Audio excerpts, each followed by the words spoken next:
Assalamualaikum ahli di sini. Terima kasih untuk korang yang masih lagi menonton rancangan Let Lu dekat Facebook RTM, dan juga boleh dan juga belik-belik dah. Dan juga Let Lu juga boleh ditonton di YouTube RTM. Jadi hari ni dah hari keberapa puasa ni? Macam mana? Semua dah puasa penuh ke belum? Sebab kita tahu sekarang ni persiapan raya kita berbeza dengan yang selalunya lah kan. Kalau selalu kita meriah, pergi keluar ramai-ramai beli barang raya. Sekarang ni jadi lain sikit. Jadi macam mana persiapan raya anda di rumah sekarang? Tetamu kita hari ni ada banyak idea macam mana cara nak bagi pandangan, nak berkongsi tips. Macam mana cara kita nak menyambut raya tahun ni. Jom. Korang yang nak pergi dapur tu, relax dulu. Kita tengok dulu klip ni.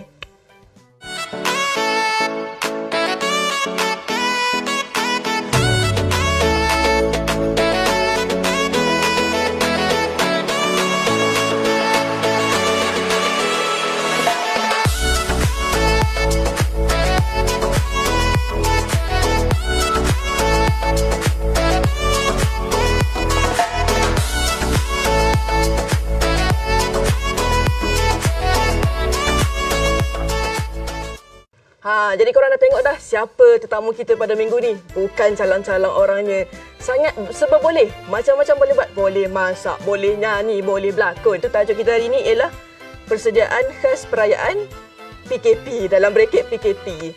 Kita nak sambut raya lain macam sikit. Kita bertamu pun memang hebat. Jadi saya nak perkenalkan dululah tetamu kita pada hari ini ialah Datuk Jaafar On.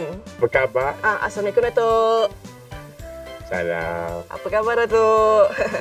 Baik, sihat. Segak Datuk hari luar pun memang nampak cerah. Itulah sebabnya saya berasa seronok. Dekat luar pun cerah, Datuk pun cerah dengan warna jingga tu. So apa cerita kita hari ni? Cerita kita hari ni pasal persediaan khas perayaan PKP.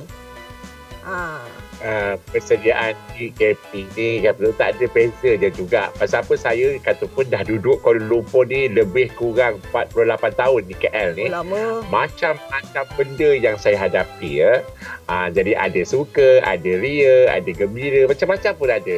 Tapi bagi saya anggapkan benda tu sama saja anugerah Allah.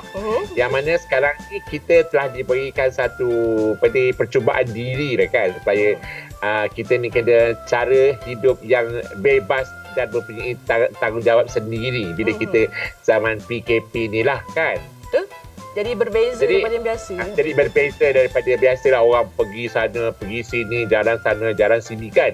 Tapi kita tidak boleh kata pun mengatakan itu satu kesalahan. Betul. Kita boleh menjawab telefon, boleh kita menggunakan pakai video kan.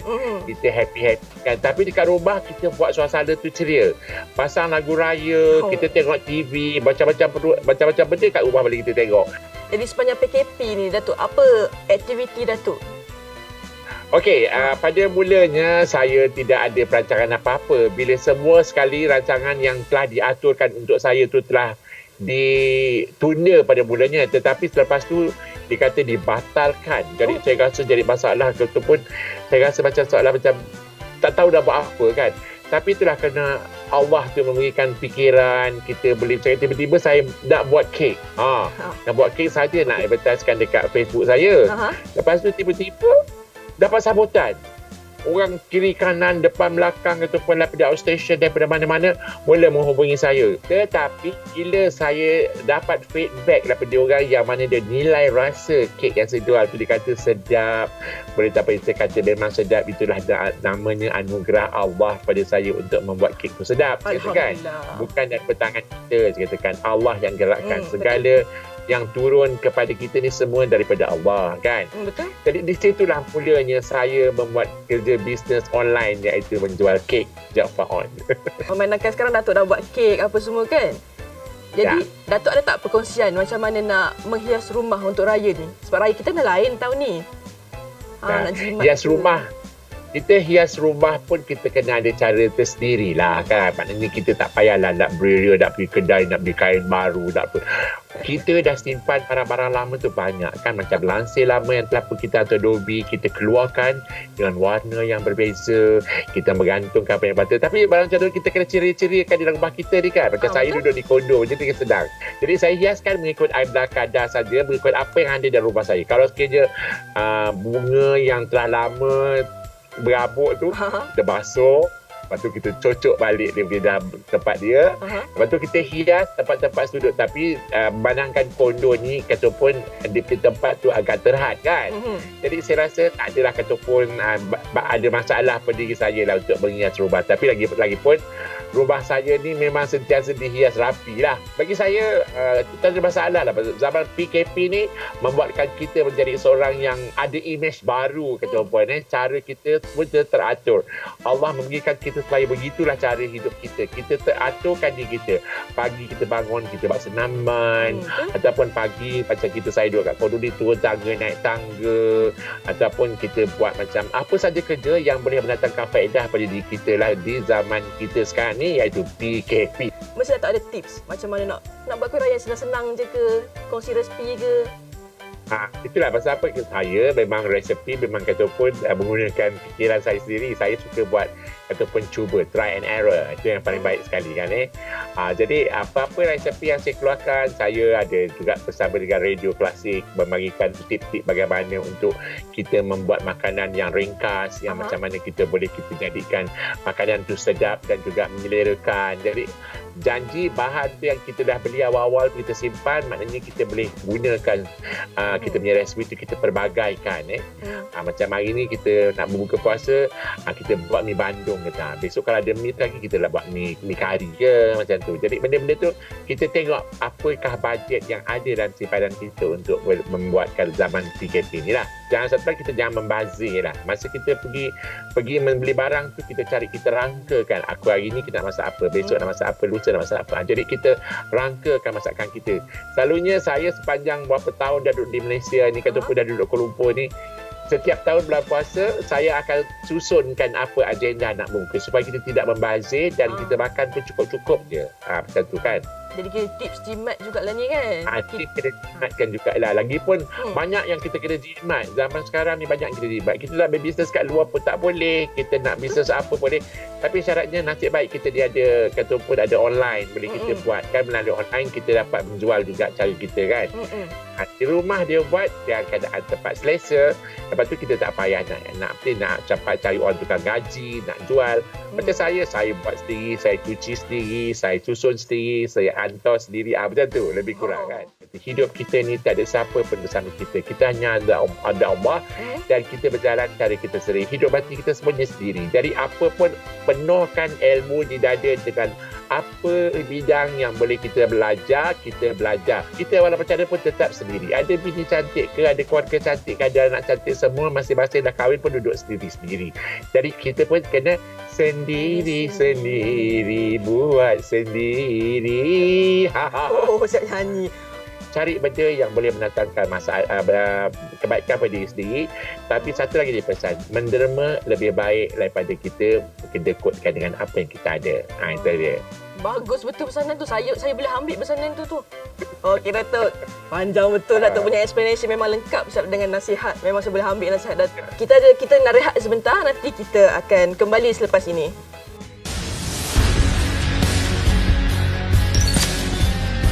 Dalam tempoh ini ada beberapa perayaan utama yang lazimnya akan melibatkan pergerakan orang ramai, iaitu Hari Raya Aidilfitri, Pesta Keamatan dan Hari Gawai.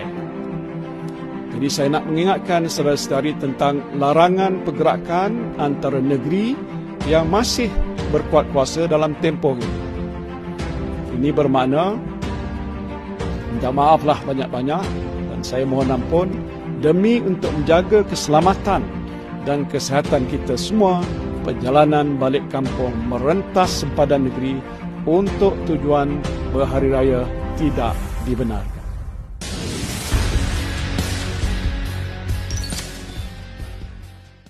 Okay, kita kembali lagi dalam Let Lu bersama dengan tetamu kita Datuk Jaafar On. Tak salah sebut kali ni ke? Jadi Datuk, sebab mana kan Datuk ni kira pakar masak macam-macam makanan, Datuk boleh masak. Jadi mesti dalam banyak-banyak makanan tu mesti akan ada menu yang Datuk rasa rumit jugalah nak buat ni. Macam banyak hal pula nak buat ni. Kita sebagai tukang masak ni kan lebih baik kita fikirkan sesuatu yang mudah mudah cara kita bekerja. Kita tak payah nak cari benda-benda yang remeh kan. Umpamanya macam diorang kata nak masak tu kena ada jintan putih, jintan manis, halia, terus kan gitu. Kita cari benda yang dah dirangkumkan di dalam satu resepi tu kan. Katakan kalau kita dah ada serbuk benda tu, kita dah tahu dalam serbuk kari tu dah lengkap dengan apa yang kita nak rasa kan. Jadi kita tak payah nak cari jintan putih, jintan manis gitu, ladi hitam, tak payah kita cari. Yang masalah yang jadi rumitnya, benda-benda yang remeh tu yang ada disebut di dalam buku masak tu membuatkan kadang-kadang kita jadi pening kepala. Betul. Jadi kita cari benda yang sesuai. Cukup garam, masin dan pedas je. Maknanya benda tu akan menjadi orang yang lebih berjaya dalam dunia masakan. Okey. Kita sabarkan, kita balance kan benda semuanya. Jadi benda tu akan jadi sedap. Apa pun kita bermula dengan sama rata. Namanya kan. Jadi kita akan jadi sedap. Datuk, kiranya dalam banyak-banyak makanan ni, apa menu raya yang favourite Datuk? Saya paling suka ialah kuih batang buruk. Batang Lepas buruk. tu menu makanan yang paling suka ialah lontong. Lontong itu memang makanan yang paling saya gemar sekali. Kalau saya pergi mana-mana, kalau saya tengah lapar, kalau tengok nasi biryani ke apa, tiba-tiba ada lontong, saya kejar lontong. Lontong kata dia favourite. Jadi rumah saya seminggu sekali rumah mesti ada saya masak lontong sendiri. Jadi saya masak lontong, jadi saya masak daripada pagi sampai malam makan lontong. Dan satu lagi, kalau tak ada lontong pun saya suka makan nasi ketupat dengan sambal tumis ikan bilis. Itu dia. Saya makan pun. Lapar buat saya. Telan Elio tu. Datuk memandangkan masa pun telah mencemburui kita gitu. Bulan puasa pun nak jealous masa dengan kita. Jadi Datuk, apa pesanan Datuk kepada penonton Let-Let Lu di luar sana? Okey, pada mereka yang ada di luar sana, sekiranya kita kena ikutlah arahan daripada kerajaan kita supaya kita berada di rumah kan, kataupun keluar pun janganlah kataupun kita nak selangsang hati macam dulu-dulu kan. Tapi kita kena belajar cara macam mana kita nak mendisiplinkan diri kita lah. Maksudnya kita kena jaga diri kita sendiri. Macam saya dah berusia emas ni, saya jaga diri kita sendiri, jaga kesihatan, jaga pemakanan, jaga segala-galanya, kerana itulah yang paling baik. Kadang-kadang diorang cakap makan itu makan ini, boleh makan, tetapi jangan kita amalkan makan ikut rasa, binasa badan kita. Jadi kita makan ikut selera yang boleh kita rasa, besok dan lusa kita boleh makan lagi. Jangan buat pemaziran. Jangan membazir, makan kena seimbang. Jangan lampau. Kalau boleh, satu saya nak pesankan, setiap makanan yang kita makan setiap hari, kerana makanan kita ialah makanan sesedap rasa dan punya tagline yang ada rasa makanan kita. Tak macam rasa makan tempat lain. Jadi amalkan minum air panas suam bila selepas makan. Sekurang-kurangnya elakkan daripada minum air ais, kerana itu akan memudaratkan kita dan jadi badan kita lemah. Okey, minum air suam setiap hari ataupun minum air tapisan setiap hari. Itu yang Datuk, tips yang tips yang sangat berguna lagi-lagi masa kita puasa nak raya nanti. Jadi Datuk, kita pun dah sampai ke penghujung rancangan betul ni. Dia betul jealous dengan kita ni masa ni. Jadi saya nak mengucapkan terima kasih kepada Datuk Jaafar On kerana sudi bersama dengan kami di Let-Let Lu. Okey, jadi apa pun saya bawakan anda sihat-sihat sentiasa. Moga hari raya akan datang kita menyambut dengan ceria, dan moga Ramadan yang kita hadapi ini pun penuh dengan tanggungjawab kita sebagai orang Islam. Amin, alhamdulillah. Dan terima kasih atas segala perkongsian dan cerita daripada Datuk. Dan kepada korang yang menonton Let-Let Lu di Facebook RTM, korang jangan lupa untuk follow kita orang punya media sosial. Facebook RTM ada, YouTube RTM ada, Instagram, Twitter, semua ada, dan sebarang cadangan. Kalau korang ada apa nak tambah baik kan, jangan lupa untuk email ke letletlu, letletlu@rtm.gov.my. Jangan lupa juga untuk buat turun aplikasi RTM Mobile, menonton RTM di mana juga anda berada selagi data internet masih ada. Jumpa lagi minggu depan. Assalamualaikum. Berbaju merah jambu, berkain songket